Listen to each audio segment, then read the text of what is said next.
general, besides the specific techniques, in general, Coach Matt was talking about connection. I really want to emphasize that in this little section. It's going to be about chokes, but I want to start kind of wide like a funnel and then bring you guys down to chokes, right? And the top of the funnel is all of jiu-jitsu. Connection is all of jiu-jitsu. One thing that I've been saying for many, many, many years to my students when they get frustrated is that jiu-jitsu is like a puzzle. And what I meant originally was, at first you throw 1,000 pieces out on a table and you can't see any picture. There's just all these random pieces. And it takes a long time to kind of get the outline of that puzzle, right? But once you have that all locked in, I'm talking about jigsaw puzzle, right? Then the options become more visible and where things fit. And the more of that you fill in, the less options there are, and the more it's obvious. Oh, this piece fits here, and this piece fits here, because there are less pieces that you don't have, and less places to put them, and you start to see the contours very clearly. So I've always said that, and I think it works for people who are kind of drowning. And I said, no, the picture is there, and you'll get it. It just takes a while to kind of get the frame.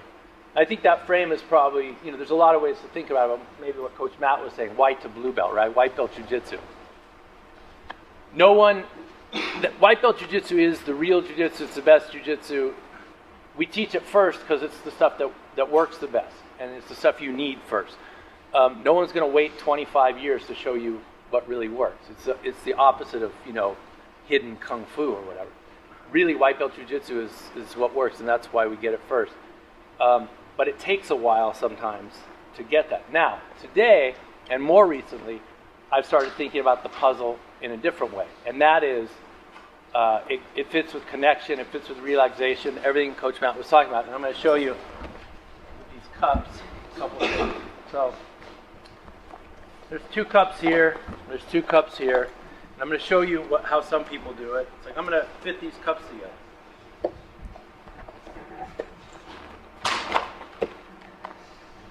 I'm still strong enough to do that. Or I'm going to fit these cups together. Which takes more energy. Which has more air, which has more space. I mean, I connected them, but look at all this space, right? No, but this is what Coach Matt is talking about. It took too much energy, it's ugly, and there's just space everywhere. This takes no energy, and there's no space, and that's the way we're going to kind of think about the chokes that we do today. They're going to be from a couple different positions, 3 at least, 4, but it's all the same. It's all the pieces of the puzzle. You don't, here's this, right? If it was like this, this is not putting a puzzle together. That's that, right? You want things to fit properly, seamlessly, no gap, and no real effort. You kind of slide and you click into it. And if you relax, and again, you're relaxing, you're closing your eyes, you'll feel that click. And there is a moment when all of these techniques should click. And we'll start with the rear naked choke because that's where Coach Matt left off. But Coach Steve Whittier, where are you? Sorry, eating. This is exactly what Coach Matt was talking about. Can I just sit on your butt? Yeah. When we're doing this, he's going to be sitting on his butt. I'll be on my knees. It just gives me a little elevation and I can talk to you. But if I start grabbing really hard like this, there's a lot of pressure in one area, and then he'll start turning his head a little bit, and there's a gap there. Or he turns his head the other way, and there's a gap there. So I'm only connected to 1 or 2 parts of his neck, not the whole thing. I had my belt, but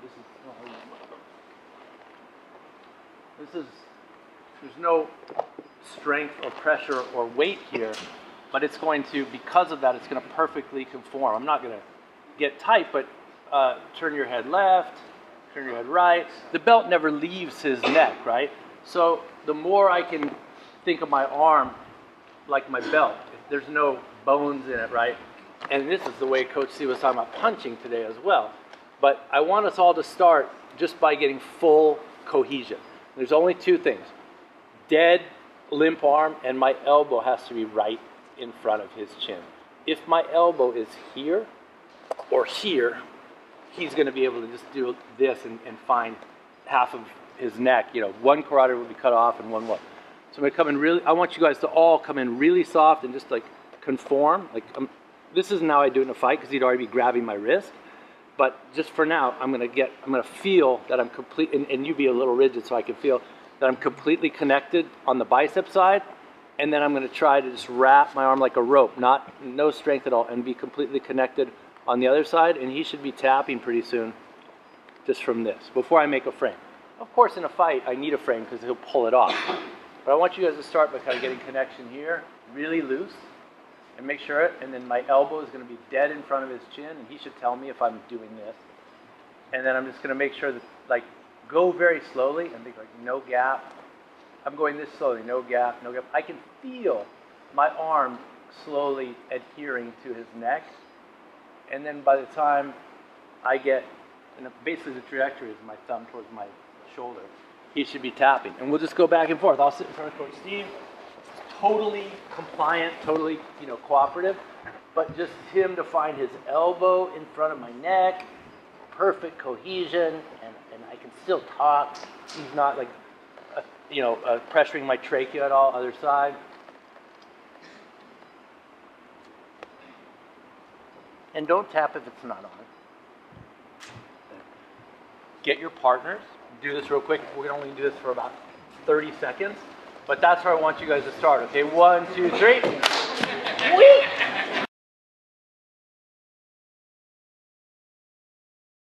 Think of hugging. You're hugging your husband. And you really love him and you're going to go touch him. The more you hug, the better. If I really love Coach Travis, and I do, my hug will not look like this. I'm going to put my body on him, nothing is not going to be touching him. So when you're around that person's neck, think like you're actually like giving them a hug, and you want to really get maximum surface area. Now everything else, Coach Steve, everything else is exactly as matched up. So we're going to do this really quickly, but I think Coach Matt was pressed for time, so you can't just watch the podcast. It's really well done on the podcast. So let me reiterate, if you're not signed up, sign up. If you're signed up, watch it, because it's actually a really good section on this. But since you're here, again, I want the chin, the elbow right in front of the chin, right? And the reason I'm doing this is not because it's not on the podcast or because Coach Matt, this is the best way to start my section. Because now what we're trying to do in all 4 of these chokes today is not move him around, but only move ourselves. We're making a triangle and just getting that triangle narrow. And the first part, there'll always be a second part, but the first part of every single one of these is trying to get my shoulder right about here. You can think of it as your shoulder to your palm, but a lot of the things we're going to do today will be turned more this way. So I'd like you to think your shoulder just inside your thumb, or right on top of your thumb. So once you have this, I'm not moving Coach Steve. This frame is just so I can push my thumb towards my shoulder. And the way to do that is to narrow my elbows, as if I were, think of your elbows, Think of your elbows like a pair of scissors, and you're closing those scissors, right? You're just cutting his head off. I'm coming in here, getting it already cohesion before I lock up. He should be dizzy already from the grip. And then I'm just narrowing my elbow. If you do it right and he doesn't fight, he'll go to sleep just with one arm, right? So I'll do it loose on purpose. But I'm here, and then to tighten it, but you shouldn't be this loose, but I'm talking you through it. To tighten it, as I drive my elbows together, that's going to push my thumb towards his shoulder. So I'm not moving him at all, I'm moving myself around him, right? When you're fighting, you want the triangle to be shrinking all directions, right? We're kind of going side to side, but by shrugging, I can also make the triangle shrink up and down. If you think back to, Coach, would you go on your knees? If you think back to this, it's really relaxed, and so there's nowhere he can really turn where it's not contacting his neck. Then the side to side is like me pulling this way, which is going to do it anyway. And then the shrug is like a hangman's noose, and I'm coming up with it. Honestly, I don't want to do it hard. But think of, you're making it as narrow as possible. So here, it would look like this, right? It's getting narrower, and then all of a sudden the narrowest part is coming up, right? So it's shrinking up into his neck as well. And of course, when we teach this, it's 1, 2, 3, 4. But when you do it, it's 1. right? It's just one. Everything's happening simultaneously. So when I walk you through it, it's like you get this good cohesion, you get a good frame, you go, that's 1, 2, and then it's 3, and then 4, but that's not what it should be like, right? You drive this in and lock it up all in one motion, and you're scissoring your elbows together as you shrug, and it's immediate, and my hands are completely relaxed. This is a frame. I've talked about this in previous seminars. Do not be dependent on your fingers for anything. It'll slip out and you'll just be bleeding force. I'm trying to pinch my wrist here, right? And my fingers are just capping it off. And I'm trying to notch this in behind his head. And it's like the way I taught it before. It's like good timber framing or like Korean or Japanese dovetail joints.